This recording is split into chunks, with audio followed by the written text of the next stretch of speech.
In the scorching lands of Chile, where the wind whispers ancient secrets through arid valleys, one could almost hear the echo of a warning: protect your heel. For this story, though it transports us to a mythical past, it still resonates as a timeless lesson. We find ourselves plunged into a fabulous era, a time when gods walked the earth alongside mortals, when their whims shaped destinies, and when heroes, through their feats, etched their names into eternity. It is in this world that Achilles is born, the greatest warrior of the Trojan War. A colossus whose strength rivaled that of Senegal's lions. A man feared by his enemies and revered by his allies.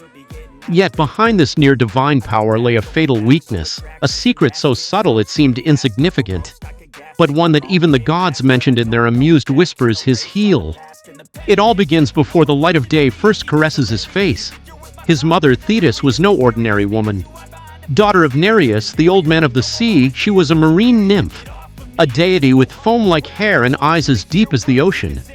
She had bound her fate to Peleus, a mortal king of the Myrmidons, a warrior people with origins as mysterious as they were glorious. Their love, an unlikely alliance between immortality and human frailty, had been foretold by an oracle. From this union would be born an exceptional child, a being destined to surpass all the heroes of his time. But Thetis, though born of the divine realm, knew all too well the perils that await mortals. She understood that her son, despite his divine blood, would bear the curse of death. Determined to defy this fate, she resolved to make him invincible. Legend tells that one day, as the sky glowed with the first light of dawn, Thetis took her newborn in her arms and descended to the dark shores of the Styx, that infernal river winding through the underworld. Its black, tumultuous waters were renowned for their supernatural power. Whoever was immersed in them emerged with absolute invulnerability. Holding her child firmly, she plunged him into the icy current, letting the waves caress his fragile skin, infusing every fiber of his being with unearthly strength. But to keep him from being swept away by the river's treacherous eddies, she held him by the heel. This gesture, so instinctive, so maternal, became the pivot of his destiny. For where her fingers gripped that small patch of flesh, the water could not penetrate. Achilles' heel remained vulnerable, an islet of mortality in an ocean of invincibility. Years passed, and the child grew into a man of colossal stature, a warrior whose mere presence on the battlefield made the bravest hearts tremble. Achilles was a whirlwind of power, driven by an insatiable thirst for glory, and a burning desire to see his name immortalized in the songs of poets. His skin, impervious to any blade, made him a living legend. When he joined the Greeks in their quest to reclaim Helen and besieged the city of Troy, his destiny took an even more brilliant turn.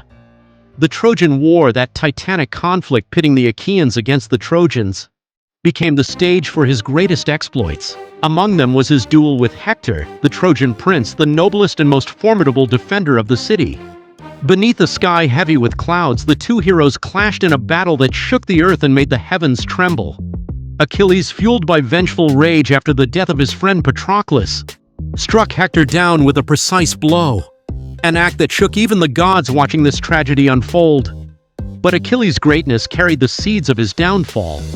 His bravery was tinged with arrogance, and his contempt for divine authority drew the wrath of the Olympians. Among them, Apollo, the archer god and protector of Troy, harbored a particular grudge against this warrior who dared to defy the laws of fate. Then another figure entered the scene: Paris, the Trojan prince, often mocked for his beauty rather than his courage, the very one who had abducted Helen and sparked the war. Less valiant than his brother Hector, Paris was nonetheless an instrument of destiny. Guided by Apollo's unseen hand, he drew his bow and released an arrow. This projectile, simple in appearance, was imbued with divine power, a celestial vengeance aimed at a precise target.